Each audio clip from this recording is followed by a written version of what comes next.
మిత్రులారా, మీరు ఈ బంగారము ధరలను ఇంతలా పెంచుకుంటూ పోతే ఈ ప్రపంచము ఏమైపోతుంది?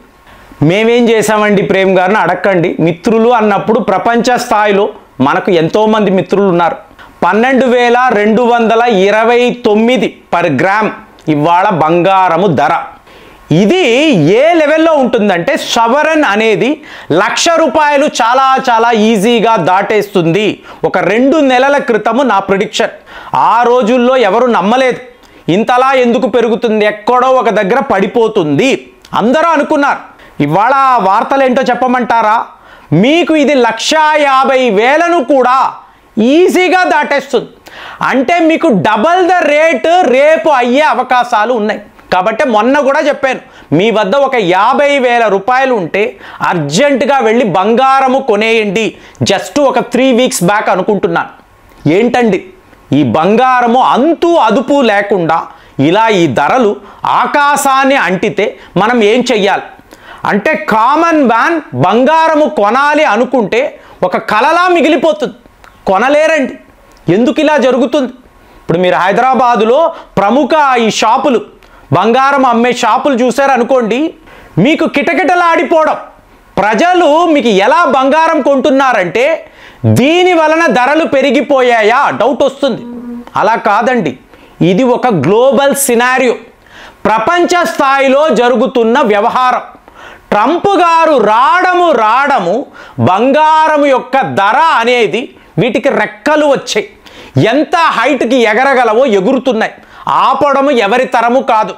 దీంతో పాటు వెండి ధర కూడా మీకు చాలా చాలా భయంకరంగా, అంటే దీన్ని మనం మామూలుగా తీసుకోకూడదండి. ఇవాళ అందరూ ఏం మాట్లాడుతున్నారు? మీకు 9 క్యారెట్ బంగారము అంటే 24 క్యారెట్ 22 క్యారెట్ అంటాము, ఇవాళ 9 క్యారెట్ బంగారం అంటున్నారు. అంటే ఇందులో మీకు బోల్డ్ అని స్కాములు ఉంటాయండి. మీకు ఆ వేస్టేజ్ అంటారు కదా, అలాగే మీకు మేకింగ్ ఛార్జెస్, ఇందులో ఎన్నో మతలబులు ఉంటాయి. కాబట్టి మీరు ఒక్కసారి ఈ 9 క్యారెట్ గోల్డ్ కొనాలా వద్దా ఆలోచించండి. సో నేనైతే ప్రత్యేకించి ఎటువంటి రికమెండేషన్ ఇవ్వడం లేదు, ఎందుకంటే బంగారం యొక్క నాణ్యత అనేది ఇక్కడ చాలా ముఖ్యం. అలాంటప్పుడు ఈ ధరలు ఇంతలా ఎందుకు పెరుగుతున్నాయి మీరు ఆలోచించారా? ఇప్పుడు ఒకప్పుడు మీకు 6,000 7,000 ఉన్నది, ఇవాళ 12,000 దాటిపోవడం ఏంటి? ఎందుకు ఇంతలా పెరుగుతుంది? ఏం జరుగుతుంది ప్రపంచంలో? రష్యా యుక్రెయిన్ యుద్ధమా? గత 4 ఏళ్ల నుంచి జరుగుతూనే ఉంది కదా. ఈ ఒక్క ఫ్యాక్టర్ని పెట్టుకొని గోల్డ్ ధరలు ఇంతలా పెరిగిపోయి మీరు ఆలోచిస్తారా? లేదండి. అందుకంటున్నా ఇది ఒక గ్లోబల్ సినారియో, ప్రపంచ స్థాయిలో జరుగుతున్న విషయం. ముఖ్యంగా ఇన్వెస్టర్స్ కదా, ఈ పెట్టుబడిదారులు ఎక్కడ పెట్టుబడి పెడుతున్నారో అక్కడ మీకు డిమాండ్ అండ్ సప్లై ఉంటుంది. ఇవాళ ఈ పెట్టుబడిదారులు స్టాక్ మార్కెట్ కన్నా భూములు, మెయిన్గా వీళ్ళు ఏం చేస్తారు, ల్యాండ్లు కొనేస్తారు. చేతిలో డబ్బుతో ₹1,00,00,000 ఉంది, ముందు ఎక్కడ ల్యాండ్ దొరుకుతుందో వెళ్ళి కొనేస్తారు. సో నెక్స్ట్ 15 ఏళ్ళు 20 ఏళ్ల వరకు కూడా ఆ భూమి ధర పెరుగుతూ ఉంటుంది. సో రియల్ ఎస్టేట్లో పెట్టుబడులు పెట్టడం. ఇప్పుడు స్టాక్ మార్కెట్ అన్నప్పుడు ఫ్లక్చువేషన్ కదండి, భూమి అన్నప్పుడు అలా ఉండదు కదా. సో స్టడీగా అలా ఉంటుంది. కానీ దీనికి మించి ఇప్పుడు ఇన్వెస్టర్స్ ఏం ఆలోచిస్తున్నారు అంటే బంగారం మీద పెట్టుబడులు పెట్టాలి. ఎందుకు అంటే ఇప్పుడు మీ వద్ద ఒక ₹1,00,00,000 ఆస్తి ఉంది, ఒక దగ్గర భూమి ఉంది, ఒక 5 ఎకరాలు అనుకోండి, ఎకరం 20 లక్షలు, 5 ఎకరాలు ₹1,00,00,000 విలువ చేసే భూమి ఉంది. సడన్గా మీకు డబ్బు అవసరం, ఒక 60 లక్షలు మీరు ఎక్కడో అక్కడ ఒక దగ్గర కమిట్మెంట్ ఇచ్చి ఉన్నారు. ఇప్పటికిప్పుడు 60 లక్షలు కావాలి అంటే మీ దగ్గర భూమి ఉంది, కానీ దీన్ని మార్టిగేజ్ చెయ్యాలి అనుకోండి, ఆ తతంగం అంతా చూసారంటే ఎన్నో రోజులు పడుతుంది. అదే ₹1,00,00,000 విలువ చేసే బంగారం ఉంది, మీరు గంటల్లో దాన్ని డబ్బు చేసుకోవచ్చు. కాబట్టే ఇన్వెస్టర్స్ ఏం ఆలోచిస్తున్నారు, బంగారం ఉండడమే ఉత్తమము, పదండి కొని పడేద్దాము, ఎంత డబ్బు ఉంటే అంత బంగారం కొనేద్దాము. ఇక్కడ బంగారం యొక్క డిమాండ్ విపరీతంగా పెరగడం. ఇదేంటి ఇన్వెస్టర్స్ విషయంలో నేను మాట్లాడుతున్నాను, మీరు వార్తలు వింటున్నారో లేదో, 25 లక్షల కోట్ల రూపాయలు పెట్టి చైనా వాడు మొన్న బంగారము కొన్నాడు. ఏంటి, ఒక దేశము గురించి మాట్లాడుతున్నాను. అంటే దేశ ప్రభుత్వమే ఈ అమెరికన్ డాలర్స్ ఉన్నాయి చూసారా, వాటిని ఓపెన్ మార్కెట్లో అమ్మేసి ఆ డబ్బుతో బంగారం కొంటున్నారు. ఇందులో చైనా వాడు నంబర్ 1 పొజిషన్లో ఉన్నాడు. మరి మనం ఏమైనా తక్కువ తిన్నామా అంటే మనము కూడా విపరీతంగా బంగారము కొనడం మొదలుపెట్టాం. అంటే మనకు ఈ సెంట్రల్ బ్యాంక్స్ అంటారు చూసారా, రిజర్వ్ బ్యాంక్ ఆఫ్ ఇండియా, ఇలాగ ప్రతి ఒక్క దేశానికి సెంట్రల్ బ్యాంక్ ఉంటుంది. సో వాళ్ళ పాలసీలో వచ్చిన అంటే ఎకనామిక్ పాలసీ అంటాం చూడండి, అందులో వచ్చిన పెను మార్పు ఏమిటి అంటే బంగారము కొనడము. మీకు రష్యా, చైనా, భారత్ ప్రతి ఒక్క దేశము కూడా మీకు విచ్చలవిడిగా బంగారం కొంటూ పోతున్నారు. అంటే ప్రభుత్వమే ఇంతలా బంగారం కొంటున్నప్పుడు కామన్ మ్యాన్కి ఎక్కడ దొరుకుతుంది? కాబట్టి మీరు బంగారం కొనాలి అన్నప్పుడు జాగ్రత్తగా ఉండాలి. ఎందుకంటే ఫేక్ గోల్డ్ వచ్చే అవకాశాలు చాలా ఉన్నాయి. మంచి సంస్థలను ఎంచుకోండి, వాళ్ళ వద్ద మాత్రమే బంగారం కొనండి. ఇవాళ కొనినా కూడా, దీపావళి వస్తుంది కదండి, ఇవాళ కొనినా కూడా మీకు లాభమే. నెక్స్ట్ 6 monthsలో ఇది డబల్ ద ప్రైస్ అయినా కూడా ఆశ్చర్యపోవడానికి లేదు.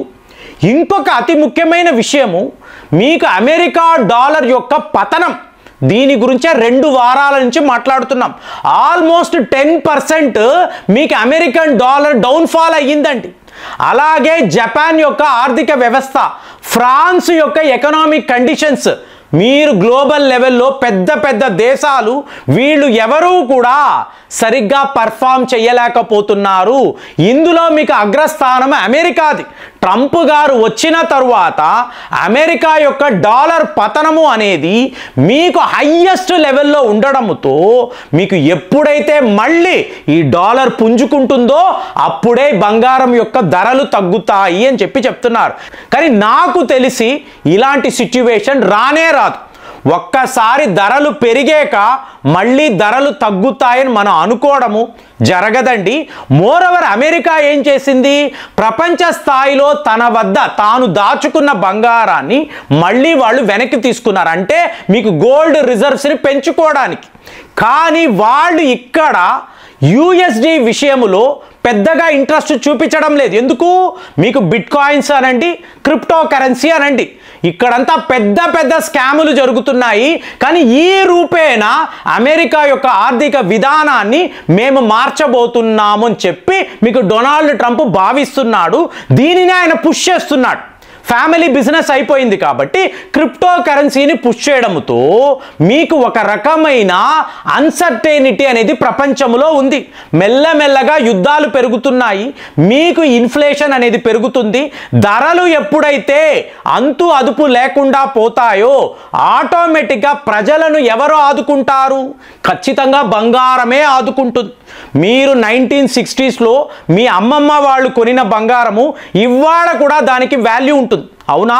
అప్పట్లో అది 1000 రూపాయలు ఉండొచ్చు, ఇవాళ అది 12,000 అవ్వచ్చు. అంటే బంగారానికి ఎప్పుడూ ఆ వాల్యూ ఉంటుంది.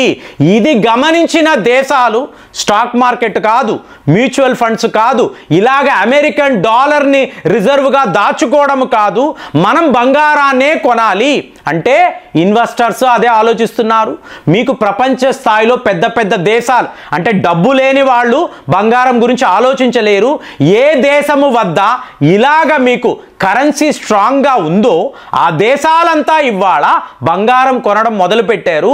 దాంతో కామన్ మ్యాన్కి బంగారము అనేది మీకు ఒక వైట్ ఎలిఫెంట్ లాగా మారింది. అయినా కూడా ఎక్కడో అక్కడ సంపాదించుకుంటున్నామండి, కష్టపడుతున్నాము. ఈ డబ్బుని ఏం చెయ్యాలి? ఒక ఫిక్స్డ్ డిపాజిట్లో వేద్దామా, లేదా ఒక ఇన్సూరెన్స్ కంపెనీలో పెడదామా? నథింగ్ అండి. మీరు బంగారం మీద పెట్టండి, ఇమీడియట్ క్యాష్ అవసరం అన్నప్పుడు అదే మిమ్మల్ని మీ యొక్క అవసరాలను ఫుల్ఫిల్ చేయగలదు. కాబట్టే గోల్డ్కి ఇవాళ ఇలాంటి ఒక డిమాండ్, ఆ డిమాండ్ ధరలు అనేవి విపరీతంగా పెరిగిపోవడము ప్రపంచ స్థాయిలో జరుగుతున్న ఒక వ్యవహారం. ఇక్కడేదో హైదరాబాదులో, పంజాగుట్టాలో, లేదా మీకు వైజాగ్లో, విజయవాడలో అనుకోకండి, వరల్డ్ వైడ్ ఇదే ట్రెండేనండి. మీరు జపాన్ అనండి, చైనా అనండి, థాయిలాండ్, ఇండోనేషియా, ఎక్కడికైనా వెళ్ళండి, ప్రజల వద్ద డబ్బు ఉంటే వాళ్ళు ముందు చేసే చేసే పని బంగారాన్ని కొనడము. ఇలాంటి ఒక కొత్త ట్రెండ్ని రేపు మనం చూడబోతున్నాము. ఒక్కసారి మొత్తం స్టడీ చేయండి.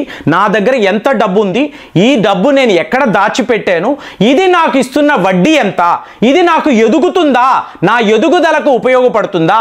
బంగారం అయితే ఆ పని చేయగలదు. దీన్ని బాగా గమనించండి. మరి బంగారం ధరలు ఇలా పెరిగిపోవడాన్ని, ఈ ఫెనోమెనన్ని మీరు ఎలా చూస్తున్నారు? కామెంట్స్లో రాయండి. మళ్ళీ వచ్చే వీడియోలో కలుద్దాం. జై హింద్.